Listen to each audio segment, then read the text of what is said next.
Ollaanko me ilmoittauduttu? Täytyy nyt ilmoittaa, jos leimaatte vielä sillä tekstiviestillä kilpailun johtajalle. Ja... No näin. Näinhän me tehdään sitten.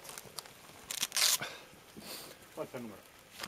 Ja 105 oli siis, jos meitä kukaan kaipaa leimata. Mistä sä tulit sieltä yhdeltä? Kun sä tulit sieltä vasemmalta, kun me tultiin.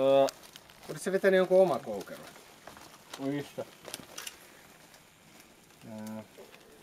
Siellä kun oli sen talon läpi, me kierrettiin helvetin kaukaa. Se täältä näin. Se tuli jostain täältä. Joo, mä oon eri reiteitä sitten. Soitan kyllä eka sille Tommille. Joo. Mä tulin täältä järven toiselta puolelta ihan kovasti. Saako suorittaa vai onko tässä muita muodollisuuksia enää? Mikä tää R7 ja Kiiskilampi on? Kiiskilampi taisi olla se. Joo. Koodisana tässä, joo. Sehän suorittaa. Ne oli yhtä vai kahta joukkuetta? Kahta.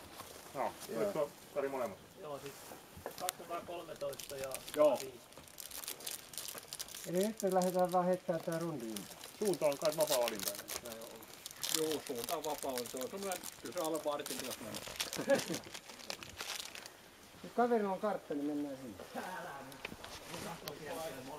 Ei, mutta kun se on me ollaan eri reitilläkin. Mennään siitä. Kyllä tän ohjelman muistia täällä, ettei maksaa. Välikivä. Se on aika hyvin. Joo, mä sain sen jo käyntikorttina, mutta koska on buffer overflow, niin on kiertämään. Mitä me äsken saadaan? Joo. Ei ole vaikeammin tehdä. Tähän maahan. No, oli tämän vaikeammin tehdä.